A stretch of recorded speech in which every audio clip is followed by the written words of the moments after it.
I only remember this weekend that E3 2016 is next week, which should give you a pretty clear indication of my indifference to the whole fucking thing. There was once a time when I got very excited for E3. This was back in a fable time when I was less jaded, more optimistic, and had expectations. Expectations which were swiftly dismantled every year. My anticipation for each subsequent E3 eroded simply due to the fact that very few conferences managed to surprise me. Instead, most failed to even meet my dialed back expectations. Games that have already been announced? Check. CGI trailers for games that won't be coming out for at least another year or even up to 2 years? Yup. Telling me your console is the best place to play because you've shown me nothing to demonstrate that?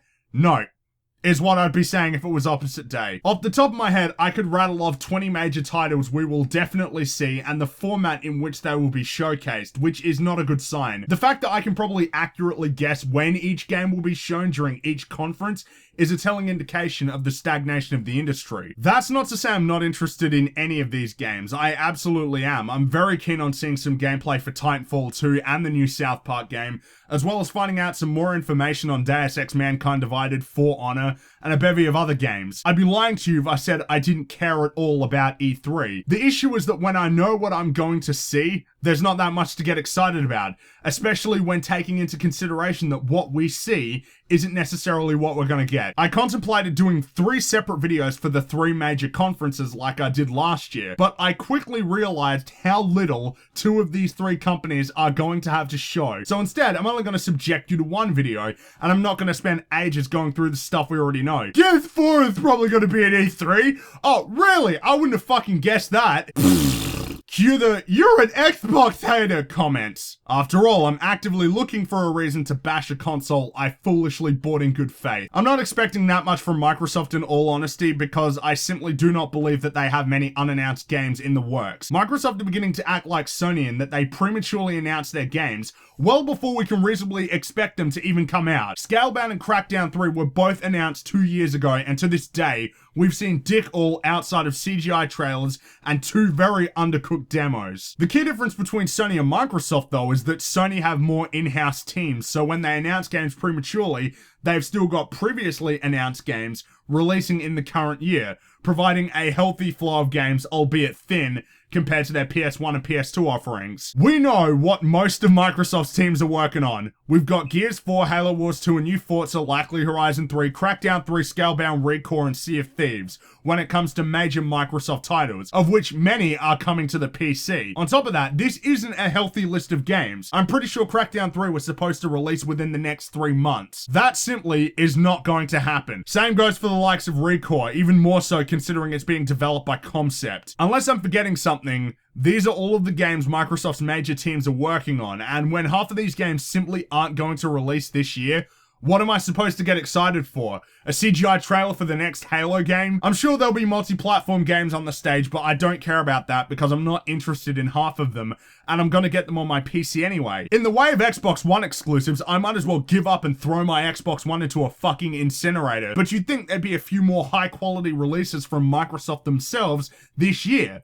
But given their track record and what we know of, I'm not expecting many new game announcements. I could be wrong, maybe they're just playing their cards close to the chest, but I foresee a conference comprised of highlighting new features I don't care about, more talk about backwards compatibility, which could be safe for a blog post, and maybe 1 or 2 new announcements amongst multiple games we already know about, many of which should already be out by now.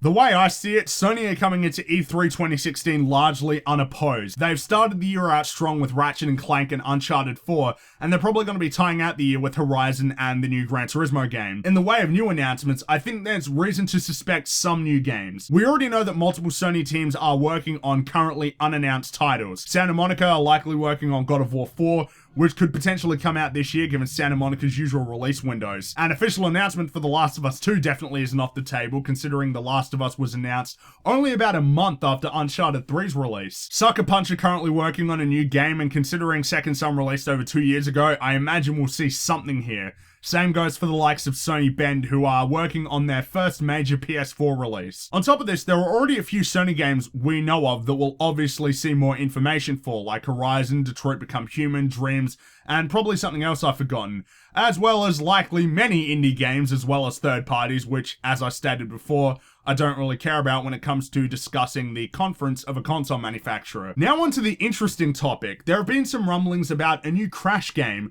which would be the biggest announcement of E3 in my opinion. I'm not alone in my adoration for the original PlayStation Crash games, and anybody who would suggest that demand doesn't exist is mentally retarded. Crash is extremely important to a lot of people born in the 90s, and people have been asking for a Crash game for years. Whether or not it happens though is a different story. We know that Activision still own the rights to the series, but given the relationship that they've built between Sony and Activision, there's no saying that the two might not have collaborated on a new Crash game. Though this isn't particularly desirable for me. There's no guarantee that a good studio would be working on it, or that it's true to the first 4 Crash games. My worst nightmare could become a reality, and it may end up being another Skylanders cash grab, but let's hope that's not the case.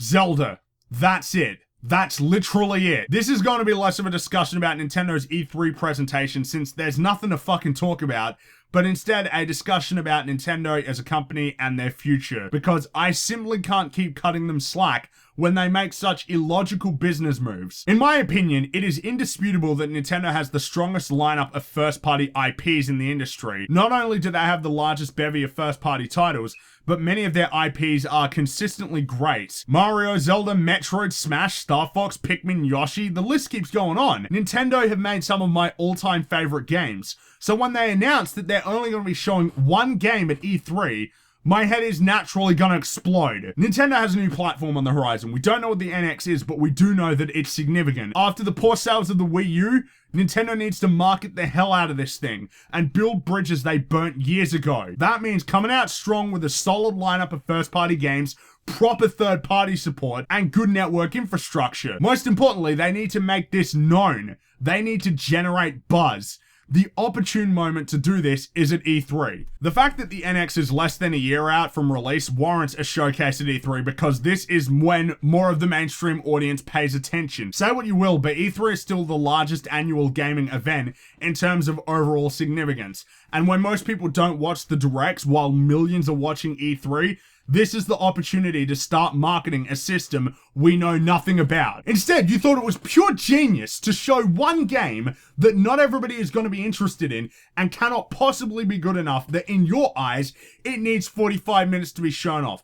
And more importantly, supersedes the unveiling of your new platform. This is an undeniably retarded move on the part of Nintendo and has rightfully pissed off a large portion of the gaming community, as well as the few fans you still have. You're not Rockstar. You can't announce your games whenever you want and expect people to give a fuck. People don't give that much of a shit about your company anymore. When it comes to general gaming discussion, you are largely ignored to the point that people will say the 2 consoles because they have legitimately forgotten that you have a gaming platform. You have to win back gamers, and you can't do that when you're not even trying. You're a nice guy.